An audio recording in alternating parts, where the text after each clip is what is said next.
What is up, guys? Welcome back to another video. In this video, I'm going to be doing a review on the new 2024 LEGO Clone Trooper and Battle Droid Battle Pack. This set is 30 bucks in the USA, and honestly, it's one of my personal favorites. I really like this set. So we are just going to jump right into this, but before we do, I want to ask you guys, if you know anyone that would possibly like my channel, share some of my videos with them. I'm trying to get to 100 subscribers. So all the videos from now on are going to have a hashtag in the description, road to 100 subscribers. So yeah, please share my channel with others, and make sure to subscribe yourself if you're not subscribed already. So we're going to jump right into the minifigures.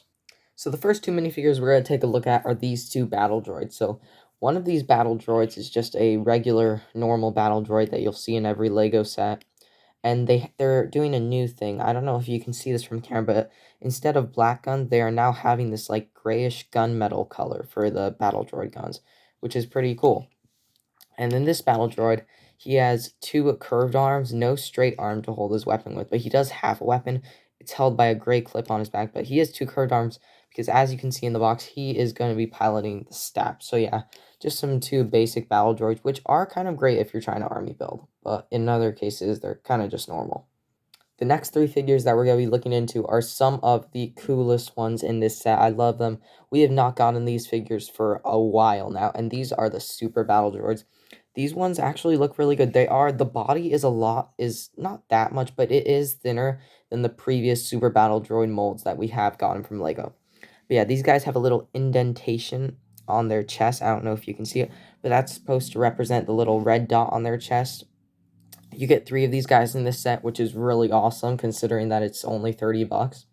So yeah, these guys are some of the coolest guys in the set. Sadly, none of them have the rocket arms that some of the older Super Battle Droids have, but these guys are still some of the best minifigures in the set. The next two minifigures we're going to be taking a look at are finally, we're getting them from LEGO, plain Phase 2 Clone Troopers. These guys look really great, especially with those white hips. Unfortunately, they do have helmet holes, but you can put accessories in there, I guess. But this set doesn't come with any accessories since there's no Clone Troopers that would use them, as you can see from the box. But yeah, these guys honestly look really good. They're just plain white, which is awesome.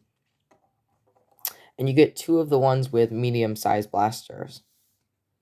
The next minifigure is another plain Phase 2 Clone Trooper, except unlike the other ones, he has that long DC-15A rifle that they've recently started to use. So he's basically the same as the other ones, but he just has a longer blaster. The last and final minifigure in this set is the LEGO Clone Shock Trooper. So he comes with some macro binoculars and a tiny little pistol. I do wish that he came with one of the regular DC-15A blasters. But yeah, he still looks good. He looks really awesome. I feel like some red arms would have made him better, but they don't really do colored arms for the Clone Troopers nowadays after this 2020 style that they're using, which is sad because the animated and realistic Clone Trooper styles did use colored arms, and it looked really good. But yeah, this guy honestly looks really good. We have not gone Shock Troopers in a while, and he does actually have helmet holes. So if you have one of these guys, you could just put like a gray visor on there, give him a machine gun, put on a comma, and he could be like Commander Thorn, even though this is not the correct helmet for Commander Thorn, but basically looks like it. But yeah, that's all the minifigures. Now let's get into the builds.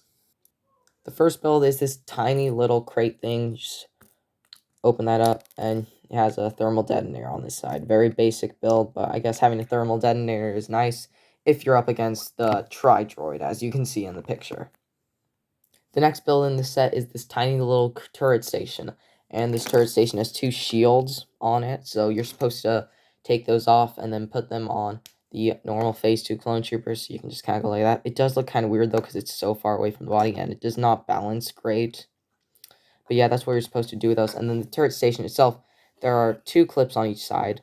One of those clips is to hold the shield, and one is to hold the weapon of whatever clone trooper is going to be manning this turret. In this case, it's going to be the rifle trooper, but there is, unfortunately, no studs for him to sit on, which is kind of sad, so he's just going to have to stand on bare ground and man that cannon.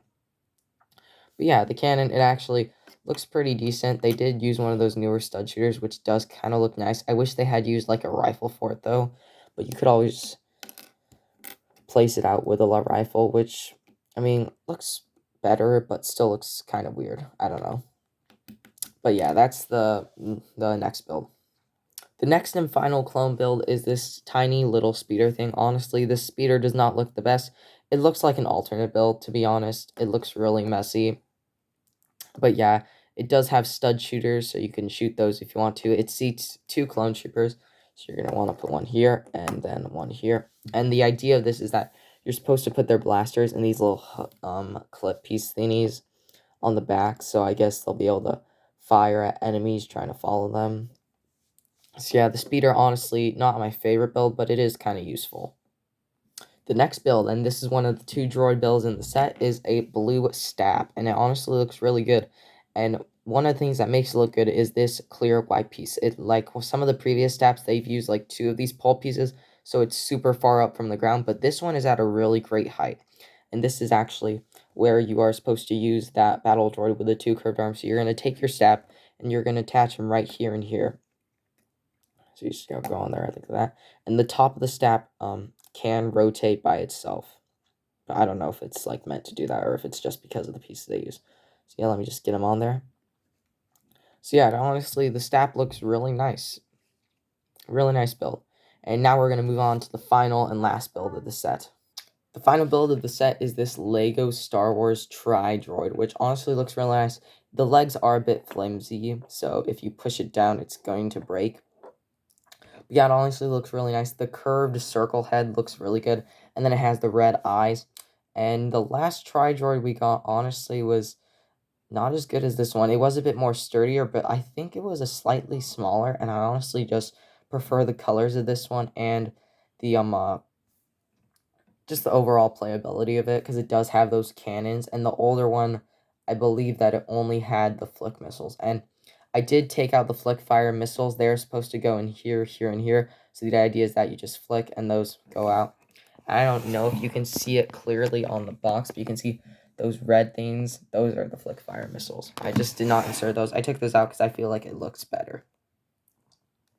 Now for my final thoughts on this set. Personally, this is one of my favorite sets. I think it's a really good set. Getting about 9 minifigures, I think. Yeah, it's 9 minifigures. Getting 9 minifigures for $30 is honestly just something that has not happened in a while, and I don't think it ever has happened in LEGO Star Wars Battle Packs, so it's really awesome to see this. The last $30 Battle Pack we had was the 501st Battle Pack, although I don't know if you would call that $30 because it did get discounted to $24 shortly after its release, and that thing only had 6 minifigures. So seeing 9 minifigures in this really just makes me so happy.